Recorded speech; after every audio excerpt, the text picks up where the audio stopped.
ఒక అందమైన గ్రామంలో ఒక రైతు ఉండేవాడు. ఆ రైతు దగ్గర చాలా కోళ్లు ఉండేవి. ఒకరోజు అతను అడవిలోకి వెళ్ళినప్పుడు ఒక గద్ద గుడ్డు కనిపించింది. దాన్ని ఇంటికి తీసుకొచ్చి కోడి గుడ్ల మధ్య పెట్టాడు. కొన్ని రోజుల తరువాత అన్ని గుడ్లు పగిలి పిల్లలు బయటకు వచ్చాయి. వాటిలో ఒకటి గద్ద పిల్ల, కాని అది కోడిపిల్లలతో కలిసి పెరిగింది. రోజులు గడిచాయి. ఆ గద్ద పిల్ల కోడిపిల్లలతోనే తిరుగుతూ నేలమీద గింజలు తింటూ జీవించింది.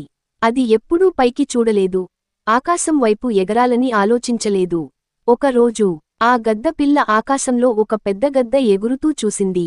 ఆ గద్ద చాలా ఎత్తులో గాలిని చీల్చుకుంటూ ఎంతో గర్వంగా ఎగురుతోంది. ఆ దృశ్యం చూసి చిన్న గద్ద మనసులో ఒక కోరిక వచ్చింది.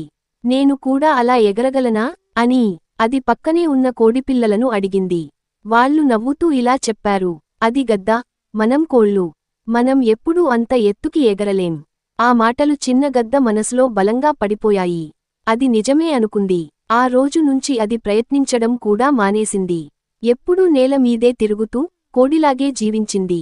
కాని అది తెలియకుండా ఒక గొప్ప శక్తి తనలోనే ఉంది. ఆకాశాన్ని తాకే రెక్కలు ఉన్నా తాను ఎగరలేనని నమ్మి జీవితాంతం చిన్నగానే మిగిలిపోయింది. నీతి: మనల్ని మనం ఎలా నమ్ముకుంటామో మన జీవితం అలా మారుతుంది. నువ్వు గద్దవు అయితే కోడిలా జీవించొద్దు.